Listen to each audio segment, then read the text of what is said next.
Another edition of Market Hunter Thursday with Herve. You know, we like to jump into it every week. Another guest speaker talk about real estate investing in their own backyard, their neighborhood, how they do it, how they got started, and how they can recommend that you get started, right? We're talking about flipping. We're talking about multifamily investment, all kind of different real estate strategies. Let's get it going right now. Now, look, today we are going to Bronx, New York, one of 5 boroughs. Out of all 5 boroughs, Bronx is one of the biggest. Population 1.4 million. Got some other stats for you here. Median income $41,000. Median rent $2,100. Median home value $470,000. Got the headquarters. Well, obviously the Bronx Bombers, New York Yankees, right? I mean, they're just forever over there. But you got Montefiore Healthcare, Lawrence Hospital Centers, Cooperative Home Care, the big healthcare town in Bronx, New York. So without further ado, I'm going to bring in my main man today with us, Julian Mann of Bricks and Beams. It might also in the future be called Hudson Valley Laws. Either way, Julian Mann in the flesh. Tell us a little bit, number one, about how you got started in real estate. And number two, why did you choose and how did you choose the markets that you decided to invest in? A couple of moons ago, when I came home from college, I was looking for an apartment. I found spots, I'm from Harlem, born and raised in Harlem. And going back to Harlem, you found that the rents were just a little too high for me, a kid coming out of college.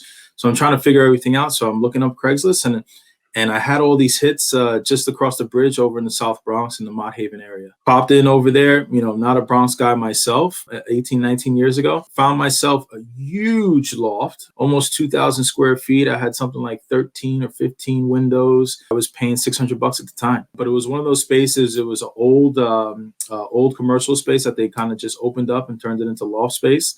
Started off there. I got to know the owners of the building, the owners of the properties adjacent and around us. I said to the owners that I had met in the neighborhood, I said, hey, listen, if you're working on a project from scratch, something that, you're looking to acquire from scratch, I'd love to just shadow you and join you from there. One day I get a call from this gentleman and he says, hey, Julian, if you're serious about it, there's a couple of properties I'm looking at.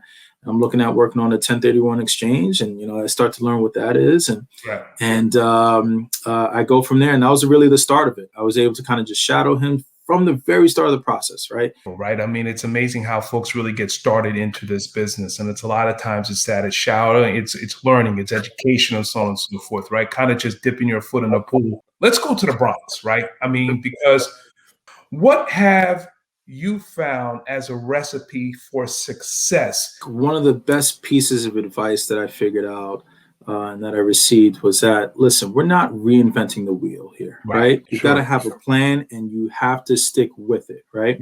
If you're coming into New York City and you say all of a sudden, oh, okay, I want to just buy, whatever I can buy, whatever I can get my hands on, and you don't have a plan for it, that's where things start to crumble and fall apart pretty fast, right? It's not an overnight success, right? You have to make it from start to finish. You have to figure out that fruition. If you're talking about long-term investing, if you're talking about something for your family, all the reasons that you're in real estate, it's something that you have to have a plan and a safety net for. And the way I started, working with these families, I had a little nest egg saved up, and I said, what can I do with, what kind of property can I buy with $100,000 or so? And I looked all around the Bronx, and at the time I'm ready to purchase everything. This is maybe, 3 years ago or so. Nothing. You could cast a wide net, $100,000 is not going to do anything for you, right? And that's just, and I just heard some of your numbers at the beginning of the show. I would argue that those numbers were, that was yesterday's numbers, right? Some of those, right. It's always changing, and especially in this pandemic frenzy and all that stuff, property values are through the roof. And so for me, it was one of those things I said, what can I do with this little bit of money, this little nest egg? What can I do and actually purchase the whole property, right? I didn't want to just put in a little down payment or something like that. So I want to go and own something, right? Couldn't find it in the Bronx, couldn't find it in Westchester, couldn't find it in White Plains, It took me all the way up to Newburgh, and I hadn't heard about the city. And I went up there, it lit up like a beacon. All these properties, $30,000, $40,000, $20,000 at the time. And I said, no way. Newburgh, unlike the Bronx, small city, like you said, population about 28,000. Seen some nice increase in population over the past few years. What is it specifically going on in Newburgh that makes it attractive from an investment standpoint besides the pricing ability for you to get in? And I used to get this story all the time from my parents and some of my friends' parents. Oh, we could have bought all these brownstones over here on Lenox. We could have bought all these brownstones for $1 over here. Guess what? My parents didn't buy it for $1. My friends' parents didn't buy it for $1. Nobody bought these things for $1, right? Right. Because the neighborhoods were rough. They were economically screwed up. Crack was a big thing in the 80s and 90s, right? Absolutely. So they didn't want to touch them. They were boarded up. You had fire. Newburgh, when I pulled into the city, I swear, I'm telling you, I thought the exact same thing of Brooklyn, of Harlem, of Bronx, of all these historic districts, all these beautiful brownstones. All of Newburgh are these beautiful Italianate brownstones, just incredible things that you only see now with price tags like 2.4 million and Wow. 3 million, 1 million for a shell, things like that, right? And so I went up there and I said, okay, what's happening in the city? What happened to the city economically that it's sitting like this? And is there a push? Is there any kind of buzz? And what I found was on every single block up there, no matter how rough the block might be, there was one townhouse that had been fully restored and it lit up like a beacon. It just changed the neighborhood. And now you're starting to see two. Now you're starting to see three on the block and so and so. When you started seeing one townhouse after another being renovated, was this individuals coming in, purchasing and renovating those townhomes? Or was it businesses? And number two, were they flipping them around for a quick profit, or were they holding on to them and renting them out to tenants? For the bulk of it, it has been all individuals, people that have come with a bit of a forethought and they said, hey, listen, we can turn this around. Kind of same thing I'm looking at, right? Then number two, Newburgh isn't a flip city, right? It isn't one of those things where you can go in there and put all your time and effort and put in all this restoration and come out of it, on the right side of the flip. It's not that. I tell people that all the time. But what you do have is you have the rental income, you get it going, you pull your mortgage, your money out, you'll get everything out of the bank that you put into the project for the most part. And but what you do have is the ability to put in some amazing tenants. Right. But, the city is just falling apart and it's harder and harder to find proper housing. What you'll find up there is a great tenant base up there and people looking to take advantage of things that they did rehab like this. It's just bringing back a bit of glory. Whichever method you're doing, when you are renovating, how far are the renovations going? If we, just kind of throw some paint and lipstick on it, what's the benefit? Or are we going to have some problems going forward? That's the first thing I always ask myself. If it's just lipstick on a pig and the problem's going to come back tomorrow, let's gut it. And that's exactly what I did when I first went up there on my properties. Full, complete, 100% gut rehab. Thinking was, I want a property, number one, that I don't have to worry about going back there week in, week out, or maybe a heating, system failed or electric failed or this and that. Right. One of the biggest things, I will rewind to this, the owners that I used to work with, they used to always say, hey, Julian, all right, they throw up a posting up on, Zillows and Craigslist and wherever they posted, and they would try and find the quickest tenant to put in 1 week period, whoever had the best credit score and all that stuff. But I said, let me handle the leasing. Let me take care of it. And I would always take a month, and you talk about taking your time with it. Sure. You would interview and meet all these different people and you say, you know what? You're the right personality to live next to 4B, because 4B and this person in 4A, it meshes and it works, as opposed to your tenants. You match. Honestly, I've had buildings. People, and I don't work with their properties anymore, but people still call me. Oh my God, thank you so much for giving me this. I'm moving out now, but that's 10 years later, right? And they had such a good time, and this, that, and the third, and those owners, they still call me up, Julian. You know what? Throughout the pandemic, so and so paid all the way through. So and so took care of. Thank you for picking them all out. So I think taking that time with the tenants, taking a holistic view, overall longer term view on how you treat tenants and how you treat the properties and how you build it out for them. It's not just for you and the rental income coming back in. So to answer your question, full guts, let's take care of it. Let's do it all the right way the first time. If you could put some numbers behind us for the first property that you purchased. Once you get it up and running like that, it's a full gut. You've done everything and everything that's behind those walls and the systems and everything. It's working the way it should be. Go and get yourself a property management company. Yes.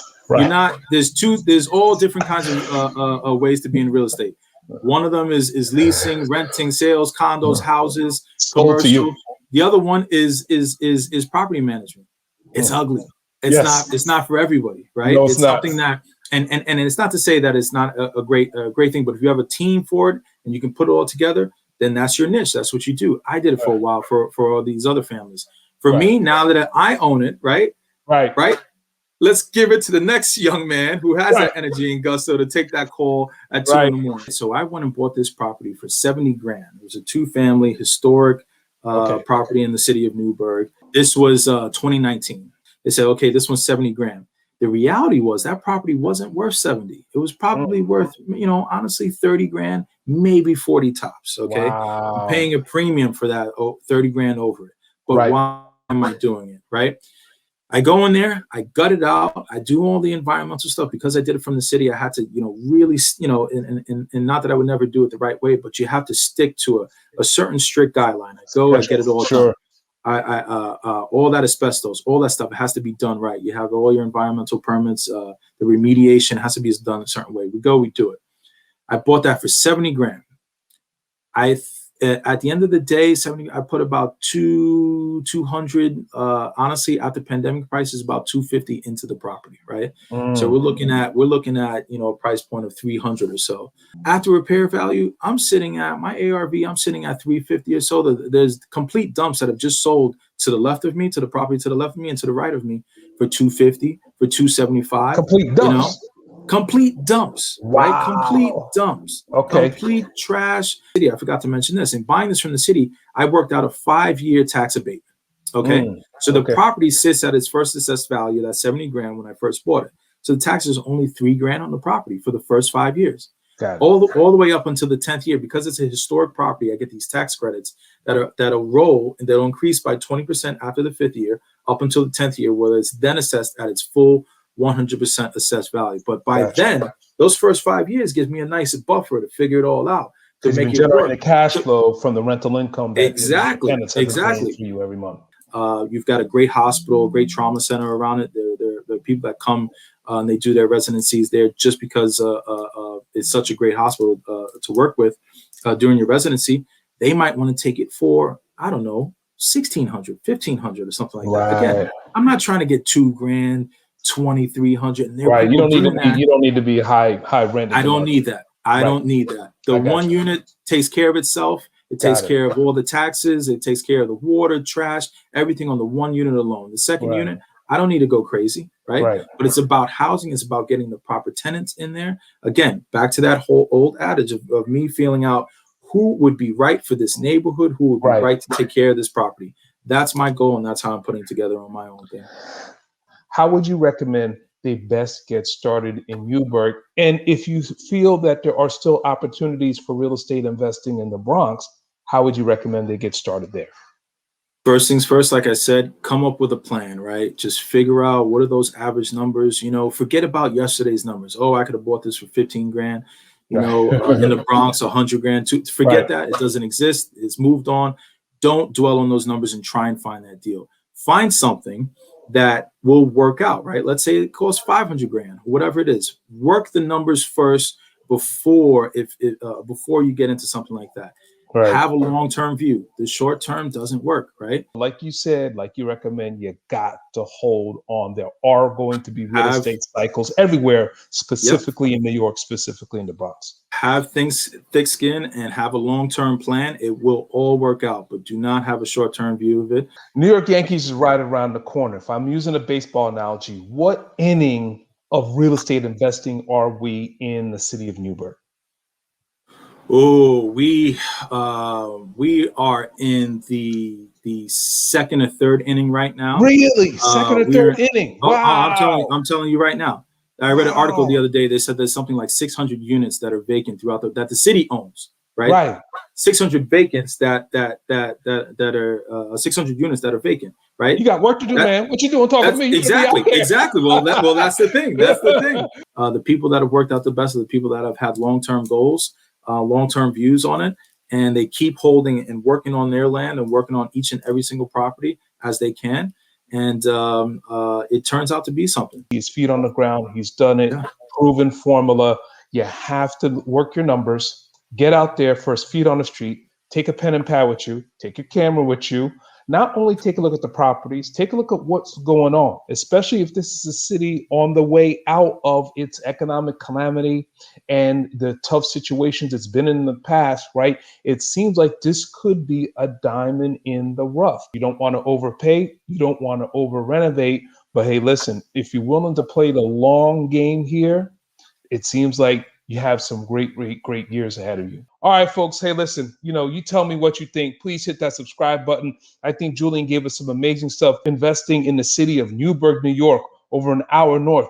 Opportunities abound. A lot of multifamilies available, owned by the city. You can get them at a good price, but do your homework. Do your homework. Listen, thank you for watching another edition of Market Hunter Thursday with Herve. Be safe and happy hunting. Market Hunter out.